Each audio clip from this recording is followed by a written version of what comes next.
Good evening बच्चों। Good evening sir. कैसे हैं? सब बढ़िया है? Yes sir. चलिए, आज कर्मा का सुसंपन्न भी हुआ है। Yes sir. हाँ, तो सारी बच्चियां आज कर्मा सुसंपन्न करके समापन करके क्लास के लिए भी उपस्थित हुई हैं। तो चलिए, अब ज्यादा बातें नहीं करना है, ज्यादा बातें हम लोग पढ़ाई पर करेंगे। तो कल हम लोगों ने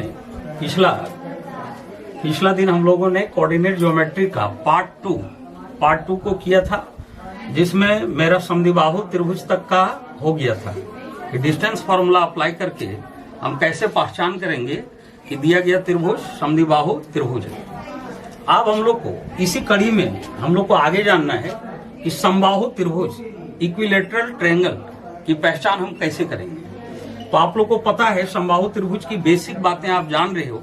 यूक्लिड ज्योमेट्री के अनुसार आपको पता है कि समबाहु त्रिभुज, समबाहु, सम मतलब बराबर, बाहु मतलब भुजा, यानी जिस त्रिभुज की तीनों भुजाएं और तीनों कोण आपस में बराबर हों उन्हें समबाहु त्रिभुज कहा जाता है। ये इसकी बेसिक बातें हैं जो हम इस चीज को पिछली कक्षाओं से जान गए। अब हमको कोऑर्डिनेट ज्योमेट्री अप्लाई करके पता करना है कि दिया गया त्रिभुज समबाहु त्रिभुज है या नहीं। तो आपको हम कल बताए थे, पिछला वीडियो में आपको बताया गया था कि कोऑर्डिनेट ज्योमेट्री में हम डिस्टेंस फॉर्मूला अप्लाई करेंगे, तो इसके लिए एंगल को मेजरमेंट करना थोड़ा मुश्किल होगा और अभी आपको एंगल से संबंधित बातों को नहीं जानना है। तो फिलहाल अभी आपको डिस्टेंस फॉर्मूला अप्लाई करके जो हम आसानी से कैलकुलेट कर सकते हैं, उस प्रॉपर्टी का यूज करके हम समबाहु त्रिभुज की पहचान करेंगे। तो हम डिस्टेंस फॉर्मूला अप्लाई करके त्रिभुज की भुजाओं को फाइंड कर सकते हैं, भुजाओं को निकाल सकते हैं। तो त्रिभुज में 3 भुजाएं होगी, तो 3 भुजाओं का हम डिस्टेंस निकालेंगे। 3 भुजाओं में 3 शीर्ष होगा और तीनों शीर्ष का आपका कोऑर्डिनेट दिया हुआ रहेगा और डिस्टेंस फॉर्मूला अप्लाई करके हम तीनों साइड को पहले निकालेंगे और निकालने के बाद हम देखेंगे कि साइड में कैसा रिलेशन आ रहा है। अगर तीनों साइड इक्वल हो गया तो आप समझ जाइए कि दिया गया त्रिभुज समबाहु त्रिभुज है। तो उसके लिए करना क्या है, तो समबाहु त्रिभुज आपको पता है, इसकी तीनों भुजाएं आपस में बराबर होती हैं। यहां मान लीजिए एक शीर्ष ए हुआ, एक वर्टेक्स ए हुआ, दूसरा बी हुआ और तीसरा सी हुआ। अब यहां पर हम डिस्टेंस फॉर्मूला अप्लाई करके एक बार हम लोग ए और बी के बीच का डिस्टेंस फाइंड करेंगे, फिर हम बी और सी के बीच का डिस्टेंस फाइंड करेंगे, फिर ए और सी के बीच का डिस्टेंस फाइंड करेंगे। अगर हम डिस्टेंस फाइंड किए, ए बी का डिस्टेंस हम पता कर लेंगे, जो निकला यहां पर लिख देंगे, फिर बीसी का डिस्टेंस हम लोग फाइंड कर लेंगे, फिर हम लोग एसी का डिस्टेंस फाइंड करेंगे।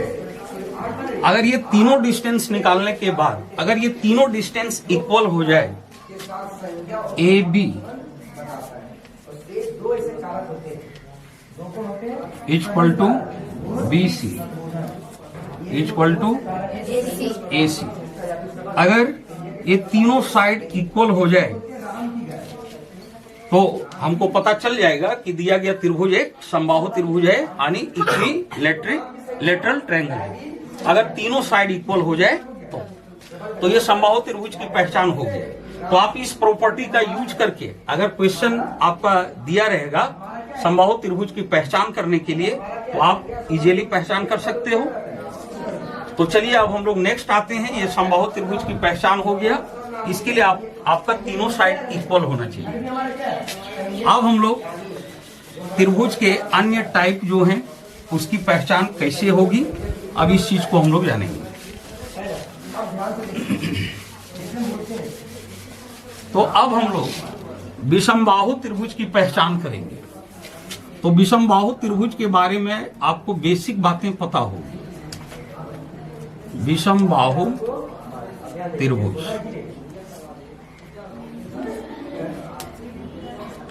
नाम से ही क्लियर है।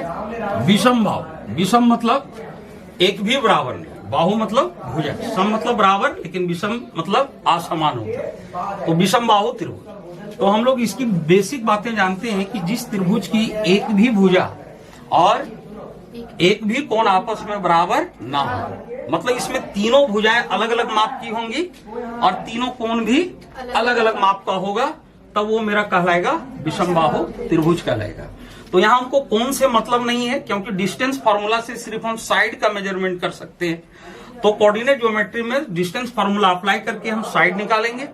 अगर साइड, तीनों साइड में से कोई भी साइड आपस में बराबर नहीं हुआ, कहने का मतलब अगर तीनों साइड अलग अलग माप की आ जाता है तो आप समझ जाइए कि वो त्रिभुज विषमबाहु होगा।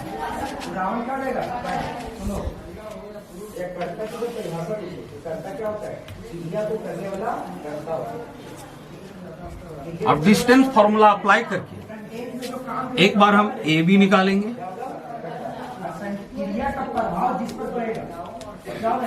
फिर हम बी सी निकालेंगे,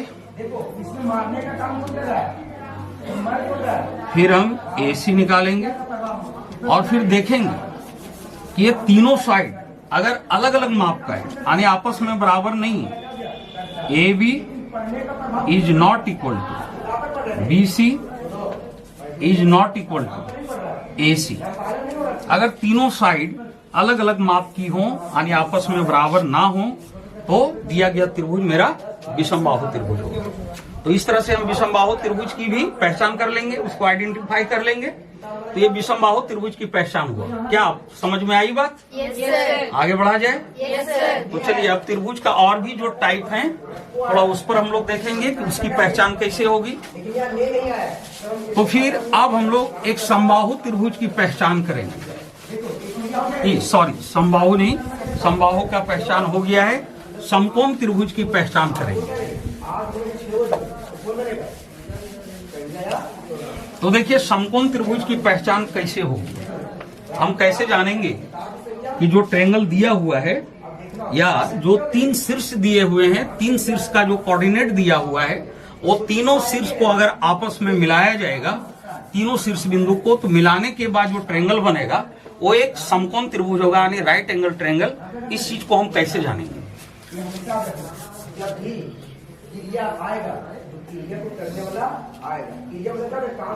एक राइट एंगल ट्रायंगल को हम ड्रॉ किए हैं।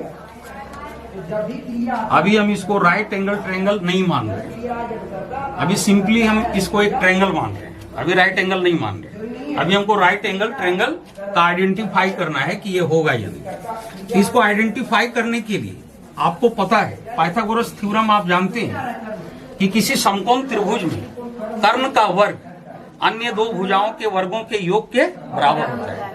और इसी पाइथागोरस थ्योरम का एक व्युत्क्रम होता है, इन्वर्स होता है।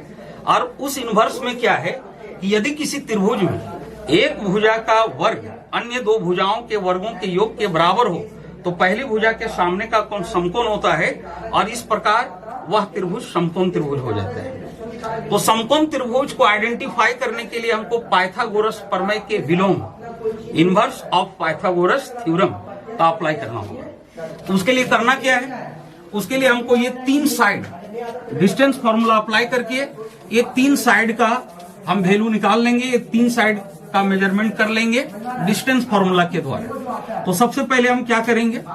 सबसे पहले हम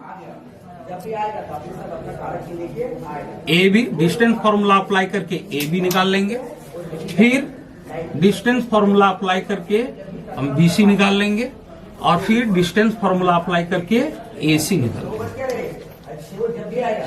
अब हमको करना क्या है? यहां पर आप देख रहे हैं सबसे बड़ी भुजा ए सी है। तो अब हम क्या करेंगे? ए सी का स्क्वायर करेंगे। अब ए सी का स्क्वायर लेंगे तो मेरा जब ए सी निकल जाएगा तो ए सी निकालने के बाद उसका स्क्वायर कर देंगे। तो स्क्वायर करने के बाद जो वैल्यू आएगा, मतलब ए सी निकालने के बाद ए सी स्क्वायर करेंगे। अब ए सी स्क्वायर कर दिए, फिर हम क्या करेंगे? ए बी स्क्वायर, सबका स्क्वायर कर देंगे। और ये स्क्वायर आप चाहो तो यहीं पर साथ में ही स्क्वायर हो जाएगा। ए बी आप फाइंड किए तो नीचे फिर ए बी स्क्वायर निकाल लीजिए, बी सी फाइंड किए बी सी स्क्वायर, ए सी फाइंड कर लिए तो ए सी स्क्वायर, वहीं पर उसको निकाला जा सकता है। और फिर हम लोग ए सी स्क्वायर को फाइंड कर लेंगे, सॉरी बी सी स्क्वायर। अब इसको करने के बाद सबसे बड़ी भुजा ए सी है, अब ये जो इससे छोटी भुजा है AB और BC का स्क्वायर, इसका हम लोग सम करेंगे। AB square plus BC square, इसका सम करने के बाद अगर ये AC स्क्वायर के इक्वल हो जाए, AC स्क्वायर के इक्वल हो जाए, तो पाइथागोरस प्रमेय के विलोम से अगर एक भुजा का वर्ग अन्य दो भुजाओं के वर्गों के योग के बराबर हो जाए, तो पाइथागोरस प्रमेय के विलोम से पहली भुजा यानी बड़ी भुजा के सामने का कोण समकोण हो जाएगा। तो बड़ी भुजा मेरा AC हुआ, तो AC के सामने वाला कोण क्या हो जाएगा? समकोण। यानी अब पाइथागोरस थ्योरम का विलोम अप्लाई करेंगे, तो यहां पर हम ये लिख सकते हैं पाइथागोरस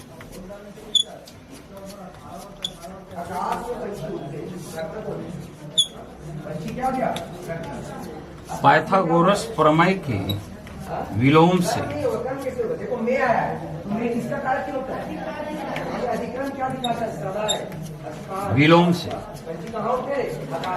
पहली भुजा यानी सबसे बड़ी भुजा के सामने का कोण समकोण हो जाएगा, यानी angle B equal to 90 degree.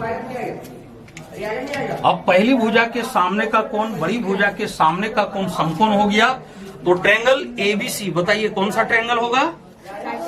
समकोण त्रिभुज होगा, यानी राइट एंगल ट्रायंगल। तो हम इस कॉन्सेप्ट का यूज करके डिस्टेंस फॉर्मूला अप्लाई करके हम समकोण त्रिभुज की पहचान इस तरह से करें।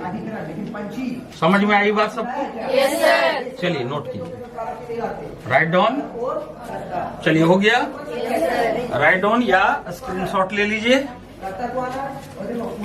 चलिए अब ट्रायंगल में बेसिकली इतना ही का आइडेंटिफाई की आवश्यकता हमें पड़ेगी फिलहाल क्लास 10 तक के लिए। अब हम लोग बहुभुज में त्रिभुज का कर लिए, ट्रायंगल का कर लिए। अब बहुभुज में सेकंड मेरा आएगा चतुर्भुज, क्वाड्रिलेटरल। अब क्वाड्रिलेटरल में हमको आइडेंटिफाई करना है कि कौन सा क्वाड्रिलेटरल किस टाइप में आएगा, वो कौन सा क्वाड्रिलेटरल होगा, इसकी आइडेंटिफाई करना है। तो चलिए अब हम लोग बहुभुज में चतुर्भुज के जो टाइप है जिसमें हम डिस्टेंस फॉर्मूला अप्लाई कर सकते हैं उसकी पहचान करेंगे। चतुर्भुज क्वाड्रिलेटरल, इंग्लिश में क्या कहेंगे? क्वाड्रिलेटरल।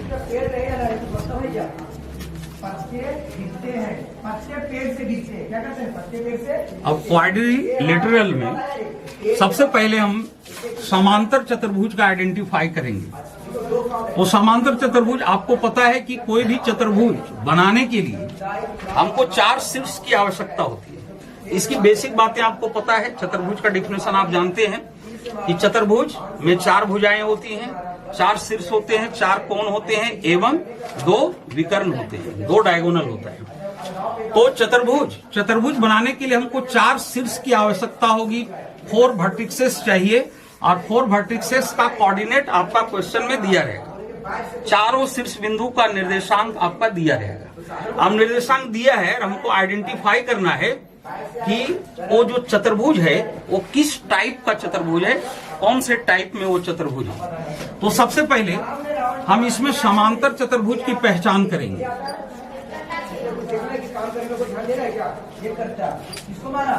किसकी पहचान करेंगे? पहले समांतर चतुर्भुज। समांतर चतुर्भुज को इंग्लिश में क्या बोलते हैं? पैरेललोग्राम।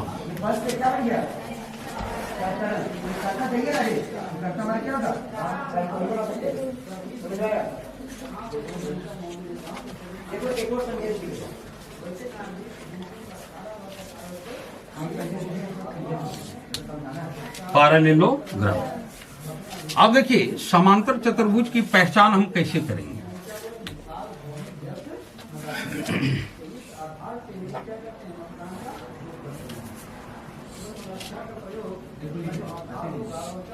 एक क्वाड्रिलेटरल अभी हम बनाए हैं, ड्रॉ किए हैं, और अभी हम इसको समांतर चतुर्भुज नहीं मानेंगे। अगर ये समांतर चतुर्भुज है भी तो अभी हम इसको समांतर चतुर्भुज नहीं मानेंगे। अब हम इसकी आइडेंटिफाई कैसे करेंगे? तो ए बी सी डी, यहां पर ये चारों शीर्ष का कोऑर्डिनेट आपका क्वेश्चन में दिया रहेगा, चैप्टर में एक क्वेश्चन में दिया रहेगा। अब हम डिस्टेंस फॉर्मूला अप्लाई करेंगे और अप्लाई करने के बाद एक बार ए बी निकालेंगे, फिर बी सी निकालेंगे, फिर सी डी निकालेंगे और फिर ए डी निकालेंगे। अब उसको निकालने के बाद आपको पता होगा कि समांतर चतुर्भुज का प्रॉपर्टी क्या है।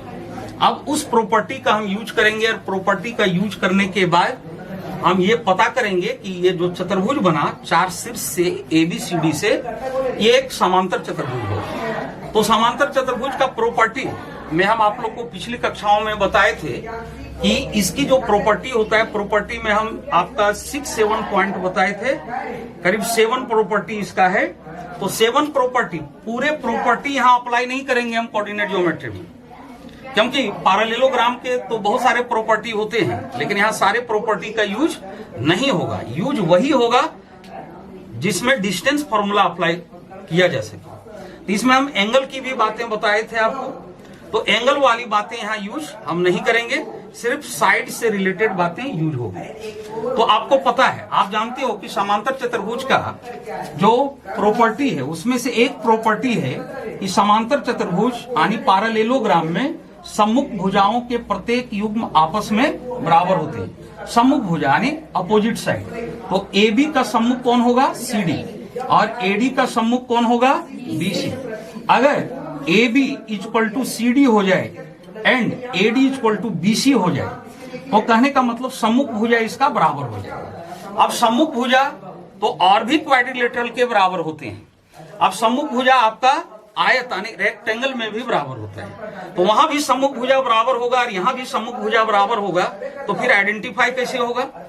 और यहाँ पर हमको एंगल का प्रॉपर्टी यूज नहीं करना है, क्योंकि कोऑर्डिनेट ज्योमेट्री अभी फिलहाल आपको एंगल से संबंधित नहीं जानना है, तो यहाँ हम एंगल का यूज नहीं कर पाएंगे। हाँ, अगर हम एंगल कोऑर्डिनेट ज्योमेट्री के माध्यम से अगर हम एंगल को निकाल लेते और अगर ये पैरेललोग्राम है और इसका एक एंगल अगर 90 डिग्री हो जाता, तब ये पैरेललोग्राम रेक्टेंगल हो जाता है।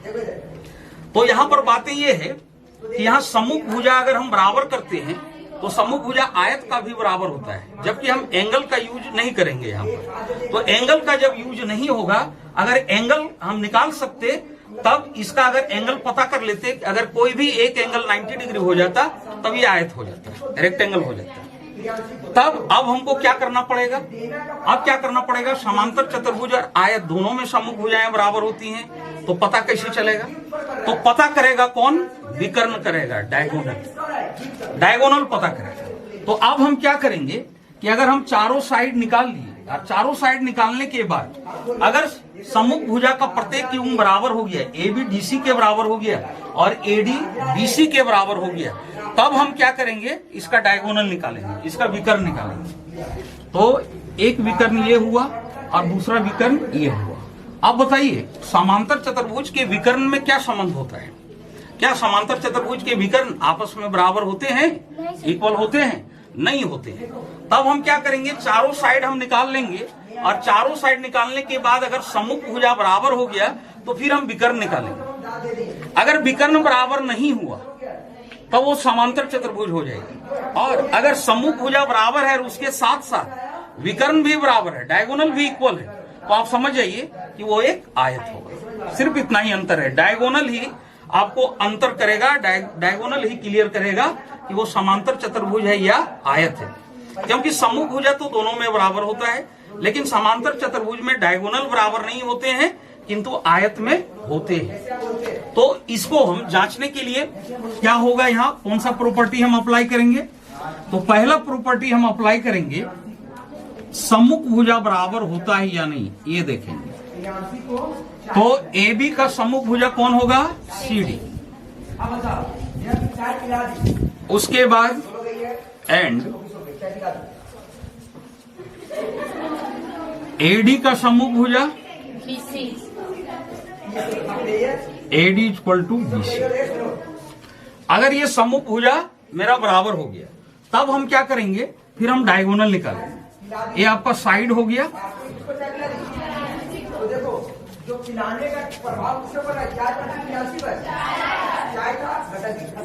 ये साइड्स हो गया, और सेकंड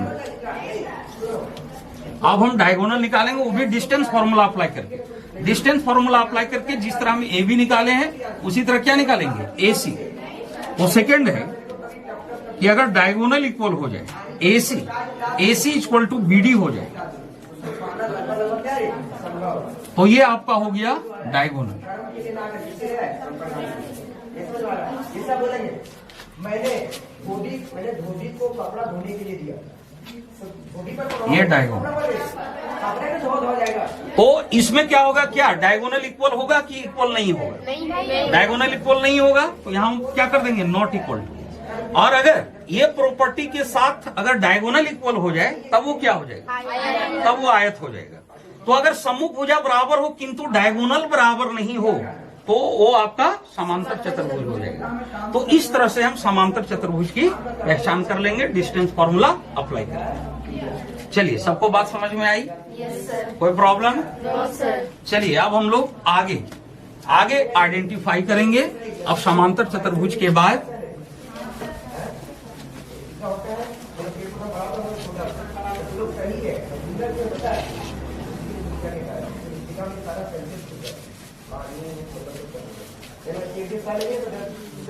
अब हम लोग इसी से मिलता जुलता क्वाड्रिलेटरल लेंगे ताकि सीक्वेंस में होगा तो हमारे दिमाग में अच्छी तरह से रहेगा। तो इससे मिलता जुलता बताइए कौन सा क्वाड्रिलेटरल होगा? तो ये सेकंड हो गया, उसको फर्स्ट कर देना है। अब ये सेकंड नंबर का, तो बताइए पैरेललोग्राम से मिलता जुलता कौन सा क्वाड्रिलेटरल है? आयत है, रेक्टेंगल है। तो अब हम आयत की आइडेंटिफाई करेंगे। आयत जिसको इंग्लिश में हम लोग क्या बोलते हैं, रेक्टेंगल।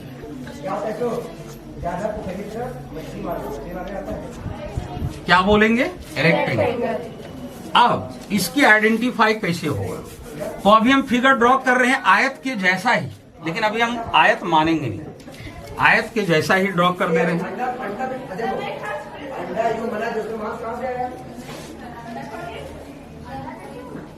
सुनो, अंडा भी एक बोला गया है, देखना प्रेमानंद महाराज बड़ी बढ़िया बात बोले। इसको बोलेगा नहीं बुधवार को मीट नहीं खाते, शुक्रवार को मीट नहीं खाते, शनिवार को मीट नहीं खाते, है ना। बोलते इस तरह के लिए क्या बोलते हैं, जैसे होता है अलग चीजें तौलियत से रखा जाएगा वहाँ पे। अब देखिए हम इसकी आइडेंटिफाई कैसे करेंगे। तो ए का कोऑर्डिनेट आपका दिया रहेगा, बी का कोऑर्डिनेट रहेगा, सी का रहेगा और डी का कोऑर्डिनेट दिया हुआ रहेगा। अब हम डिस्टेंस फॉर्मूला अप्लाई करके एक बार ए बी निकालेंगे, एक बार बी सी, एक बार सी डी और एक बार ए डी निकालेंगे। अगर इसका अपोजिट साइड इक्वल हो जाए, मान लीजिए ये इसका इक्वल हो गया और ये इसका इक्वल हो गया। अब अपोजिट साइड इक्वल तो आपका पैरेललोग्राम का भी होता है, लेकिन डायगोनल ही दोनों में फर्क लाता है कि वो समांतर चतुर्भुज होगा या आयत होगा, फर्क लाएगा डायगोनल। तो अब हम क्या करेंगे कि इसका फिर हम लोग डायगोनल निकाल लेंगे। अगर हम इसका डायगोनल निकाल लेते हैं और अगर डायगोनल भी इक्वल हो जाए तो आप बताइए कि ए बी सी डी से एक आयत बन जाएगा कि नहीं? तो इसके लिए क्या है प्रॉपर्टी, इसके लिए हम कोऑर्डिनेट ज्योमेट्री में क्या अप्लाई करेंगे? तो पहले हम सम्मुख भुजा देखेंगे बराबर है या नहीं। तो अगर मान लीजिए सम्मुख भुजा बराबर हो गया, इफ अगर सम्मुख भुजा आपका इक्वल हो गया, समझे, ए बी इक्वल टू क्या हो जाए, सी डी, और फिर and A D equal to B C. ये आपका क्या हुआ, ये साइड से हुआ। और कौन सा साइड से? अपोजिट साइड से या सम्मुख भुजा आप हिंदी में बोल सकते हैं। तो ये हो गया, ये पहली बात हुई। अब सेकेंड बात क्या होगा, अब डायगोनल देखना है। तो बस वही डिस्टेंस फॉर्मूला अप्लाई किए और अप्लाई करने के बाद अगर डायगोनल इक्वल हो जाए, ए सी इक्वल टू बी डी हो जाए, ये आपका क्या है, ये डायगोनल।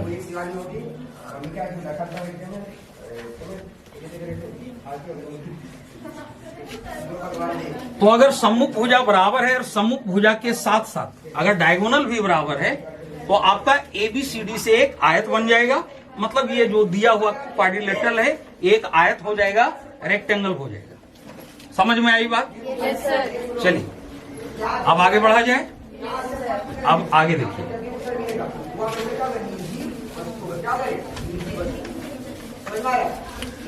अब बताइए, अब हम कौन से क्वाड्रिलेटरल की पहचान करेंगे?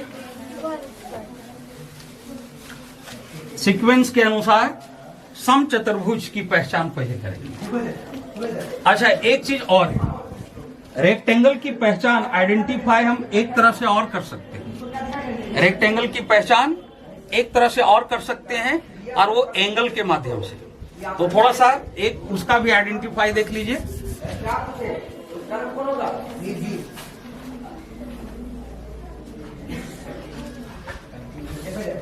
अगर आप पूछते हैं देखो कि क्या उठते हैं, क्या उठते हैं, हम इसको एक तरह से और आइडेंटिफाई कर सकते हैं रेक्टेंगल का। किस तरह से आइडेंटिफाई कर सकते हैं? सो देखिए, उसके लिए हमको साइड और एक डायगोनल का हेल्प लेना पड़ेगा।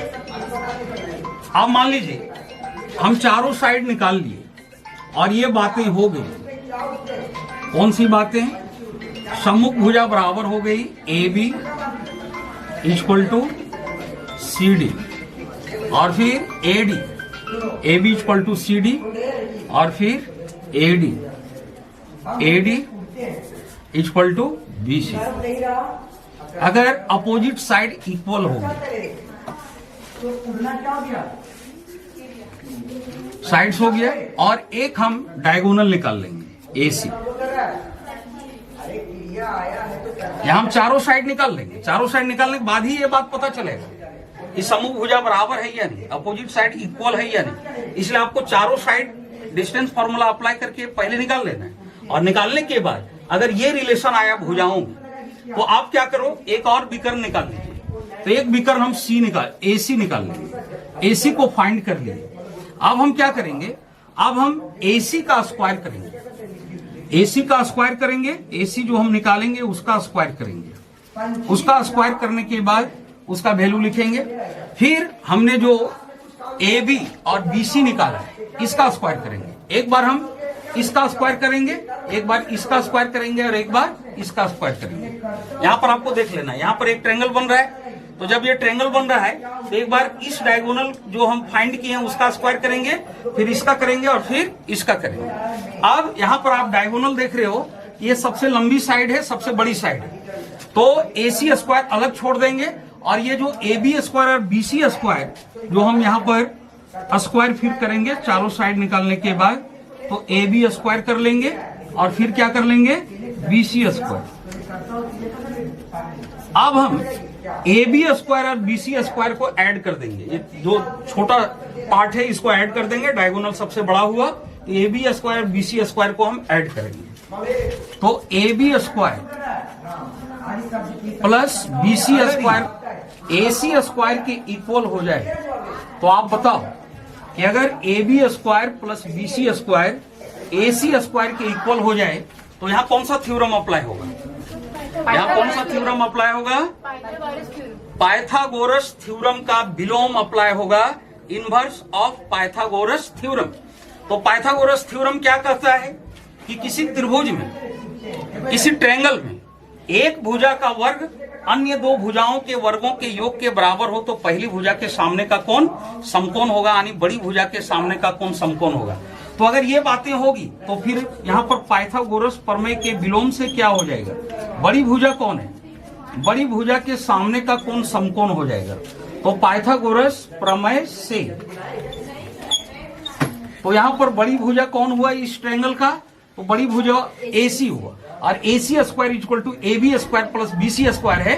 तो पाइथागोरस प्रमेय के विलोम से बड़ी भुजा के सामने का कोण समकोण हो जाएगा, यानी कोण B इक्वल टू 90 डिग्री हो जाएगा। अब देखिए, अगर सम्मुख भुजाएं आपस में बराबर हो गई, सम्मुख भुजाएं आपस में बराबर हो गई, और एक कोण 90 डिग्री अगर आ गया, तो आप समझ जाइए कि जो क्वाड्रिलेटरल दिया हुआ है वो एक आयत है, वो एक रेक्टेंगल है। समझ में आई बात? तो ये हुआ इसका सेकंड मेथड। एक तो हम पहले बताए रेक्टेंगल की पहचान, उसमें ये था कि हमको देखना था कि सम्मुख भुजा बराबर है या नहीं। अगर सम्मुख भुजा बराबर हो गया और विकर्ण भी बराबर हो गया, यानी अपोजिट साइड्स इक्वल और डायगोनल भी इक्वल, तो आपका ABCD एक आयत हो जाएगा, रेक्टेंगल हो जाएगा। और सेकंड मेथड हम क्या बताए, तो सेकंड मेथड में हम ये बताए कि अगर अपोजिट साइड इक्वल है और अगर कोई भी एक एंगल 90 डिग्री है तो आपका वो आयत हो जाएगा। तो अपोजिट साइड इक्वल है या नहीं, डिस्टेंस फॉर्मूला अप्लाई करके हम चारों साइड निकालेंगे और चारों साइड निकालने के बाद अगर अपोजिट साइड इक्वल हो गया तो दो साइड और उसके साथ जो डायगोनल है उसके हेल्प से हम ये बातें करेंगे, ये प्रॉपर्टी अप्लाई करेंगे। और ये प्रॉपर्टी अगर अप्लाई हो गया, अगर ये बातें हो गई तो पाइथागोरस प्रमेय के विलोम से जो बड़ी भुजा है उसके सामने का कोण समकोण हो जाएगा। तो बड़ी भुजा AC इसके सामने का कोण समकोण हो जाएगा और तब ये ABCD मेरा एक रेक्टेंगल हो जाएगा। तो ये आपका सेकंड मेथड हुआ। आप सेकंड इस तरह से भी आयत का आइडेंटिफाई कर सकते हैं। तो चलिए अब हम लोग आते हैं अगला ट्रायंगल, ट्रायंगल नहीं क्वाड्रिलेटरल। तो क्वाड्रिलेटरल में दो का आइडेंटिफाई हम लोग कर लिए, पैरेललोग्राम एंड रेक्टेंगल का। अब हम लोग किसका आइडेंटिफाई करेंगे, अब हम लोग समचतुर्भुज का आइडेंटिफाई करेंगे, रोम्बस का। किसका आइडेंटिफाई करना है, समचतुर्भुज का। समचतुर्भुज को इंग्लिश में क्या बोला जाता है, रोम्बस।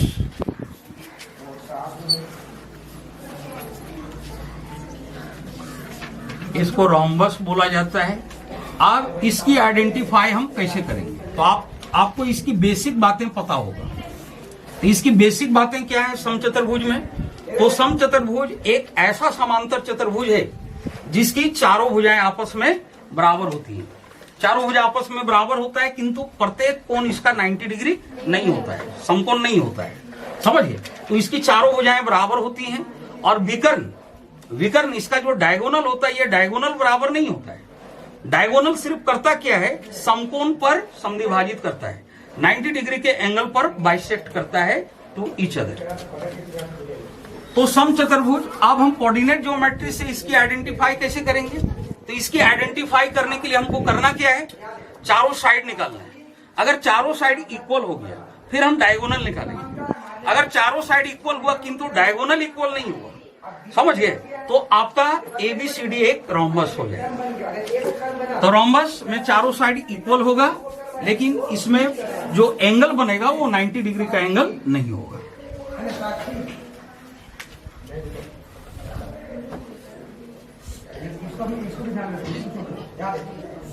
बच्चों को मतलब पढ़ाने का हो रहा है, पढ़ा रहे ABCD। अभी हम इसको रोम्बस नहीं मानेंगे, अभी हम आइडेंटिफाई करेंगे। अभी इसको सिंपल एक क्वाड्रिलेटरल मानेंगे। अब क्या है, डिस्टेंस फॉर्मूला अप्लाई करेंगे तो इसका कोऑर्डिनेट दिया रहेगा, इसका कोऑर्डिनेट, इसका कोऑर्डिनेट, इसका कोऑर्डिनेट, चारों का कोऑर्डिनेट मेरा क्वेश्चन में मेंशन रहेगा, क्वेश्चन में दिया रहेगा। अब डिस्टेंस फॉर्मूला अप्लाई करके हम एक बार AB निकालेंगे, फिर BC निकालेंगे, फिर CD निकालेंगे और फिर AD निकालेंगे। अगर ऐसा हो जाए, चारों साइड क्या हो जाए, इक्वल हो जाए, AB equal to BC equal to CD equal to AD। अगर चारों साइड मेरा इक्वल हो जाए तो फिर हम डायगोनल निकाल लेंगे, क्योंकि चारों साइड आपका वर्ग का भी इक्वल होता है, स्क्वायर का भी। तो फिर कैसे पता चलेगा कि ये समचतुर्भुज है या वर्ग है, ये रोम्बस है या स्क्वायर है, ये आइडेंटिफाई कैसे होगा, तो इसके आइडेंटिफाई आपका डायगोनल करेगा। तो अब हम डायगोनल निकालेंगे, तो ये आपका साइड्स हो गया। अब डायगोनल AC। अब अगर हम डायगोनल निकालें और ये दोनों डायगोनल आपस में बराबर नहीं हुआ, इक्वल नहीं हुआ, not equal to, AC not equal to BD, तो आप बताओ ABCD स्क्वायर होगा या समचतुर्भुज होगा, समचतुर्भुज होगा, क्योंकि स्क्वायर में ये डायगोनल इक्वल होता है। तो समचतुर्भुज और स्क्वायर जो होता है इसमें अगर हमको अंतर करना है, आइडेंटिफाई करना है, तो मेन डायगोनल आपको क्लियर करेगा कि वो समचतुर्भुज है या वर्ग है। तो समचतुर्भुज और वर्ग ये दोनों में चारों भुजाएं आपस में बराबर होती हैं, चारों साइड्स इक्वल होता है, लेकिन समचतुर्भुज में जो डायगोनल होते हैं वो इक्वल नहीं होते हैं, किंतु वर्ग में डायगोनल इक्वल होते हैं। तो अगर ये बातें आ गई तो आपका दिया हुआ चतुर्भुज जो ABCD के मदद से हम बनाए हुए हैं वो चतुर्भुज आपका क्या हो जाएगा, समचतुर्भुज यानी रोम्बस हो जाएगा। क्लियर? चलिए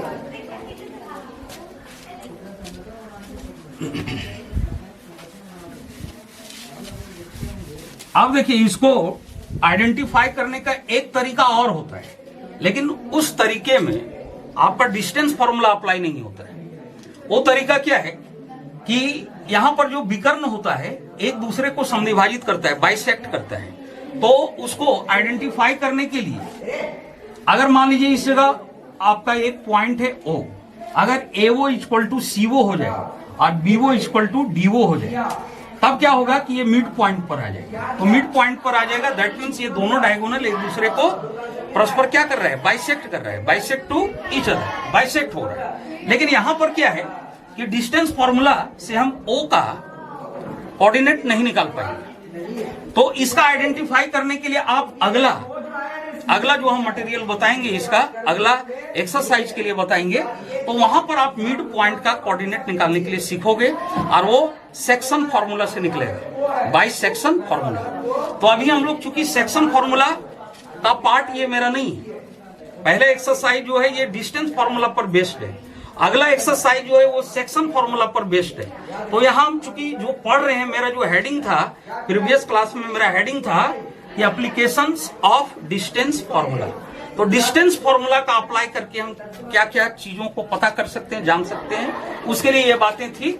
इसलिए अभी मिड पॉइंट की ओर हम लोग नहीं जाएंगे और उससे हम लोग आइडेंटिफाई नहीं करेंगे। चलिए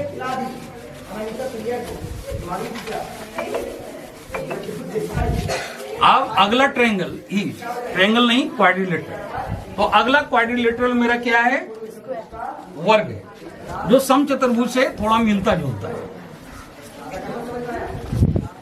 वर्ग जिसको इंग्लिश में क्या बोलेंगे, स्क्वायर बोलेंगे। अब वर्ग का आइडेंटिफाई कैसे होगा, तो यहां पर हम फिगर ड्रॉ करते हैं वर्ग के जैसा ही, लेकिन अभी कुछ समय के लिए हम इसको वर्ग नहीं मानेंगे, कुछ समय के लिए हम इसको वर्ग नहीं मानेंगे, अभी जनरल एक क्वाड्रिलेटरल मानेंगे।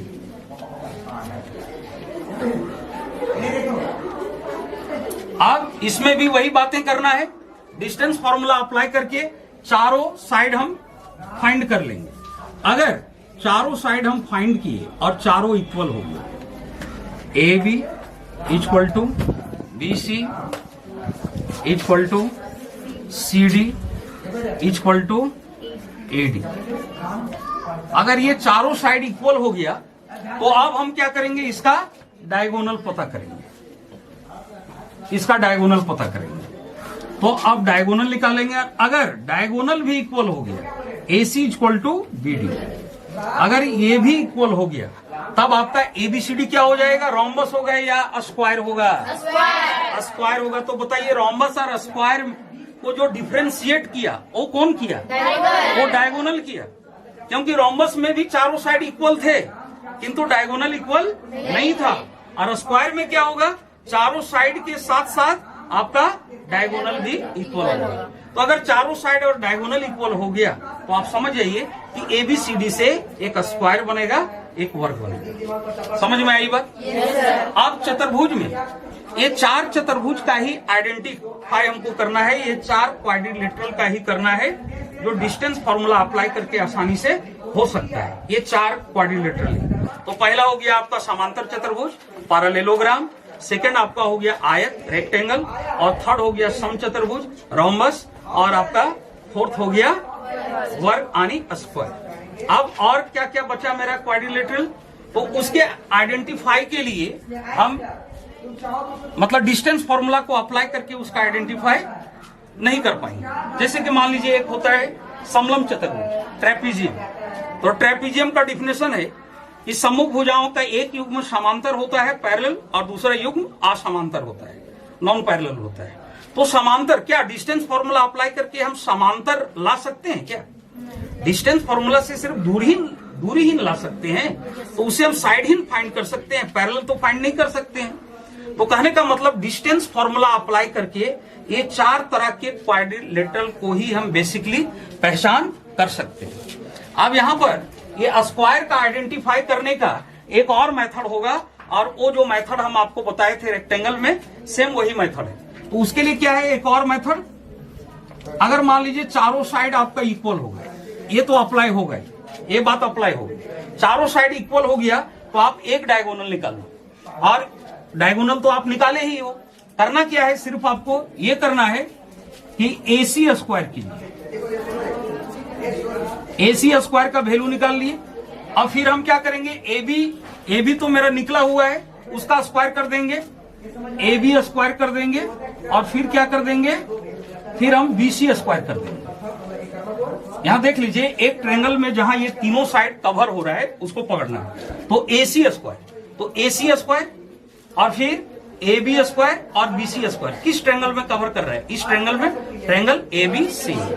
तो ट्रायंगल ABC में अगर ये दो side AB square plus BC square, अगर ये दोनों को ऐड कर दिया जाए, AB स्क्वायर और BC स्क्वायर, इसका स्क्वायर कर लेंगे, फिर इसका स्क्वायर कर लेंगे, और अगर ये दोनों को ऐड कर दिया जाए, और ऐड कर देने के बाद अगर वो AC स्क्वायर के इक्वल हो जाए, तो यहां पर हम पाइथागोरस प्रमेय का विलोम अप्लाई करेंगे, और उसका इनवर्स अप्लाई करके, तो उसका इनवर्स क्या है आपको पता है कि किसी त्रिभुज में एक भुजा का वर्ग अन्य दो भुजाओं के वर्गों के योग के बराबर हो, तो पहली भुजा या बड़ी भुजा के सामने का कोण समकोण होता है, तो एक कोण समकोण हो जाएगा, राइट एंगल हो जाएगा, तो फिर मेरा ABCD एक स्क्वायर हो जाएगा। तो ABCD एक स्क्वायर है या नहीं, इसके आइडेंटिफाई करने का आपके पास दो मेथड है।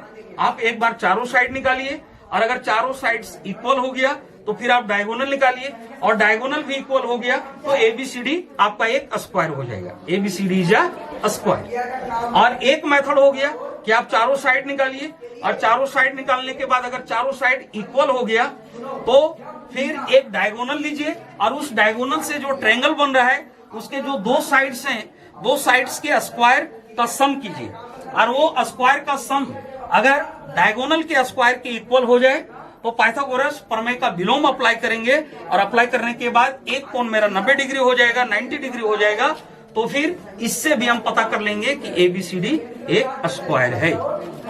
तो आपका जो चैप्टर बना हुआ है उसमें बेसिकली यही सब बातों का आइडेंटिफाई करना है, ट्रायंगल में कौन सा ट्रायंगल है, इसकी आइडेंटिफाई करना है, क्वाड्रिलेटरल में कौन सा क्वाड्रिलेटरल है, इसकी आइडेंटिफाई करना है, और आपका ज्यादा करके ट्रायंगल का दिया है आइडेंटिफाई करने के लिए, क्वाड्रिलेटरल का, और एक कॉलिनियर पॉइंट्स का, बाद बाकी और किसी भी बहुभुज की चर्चा अभी नहीं है, समझ। इसके अलावा अगर कुछ आप जानना चाहते हैं तो आप कमेंट कीजिए, हम उसको बताएंगे, उसका वीडियो बनाएंगे कि आप सर्कल की पहचान कैसे करेंगे, कि सर्कल जो बना है वो सर्कल है या नहीं, तो कोऑर्डिनेट ज्योमेट्री के माध्यम से उसकी आइडेंटिफाई कैसे होगी।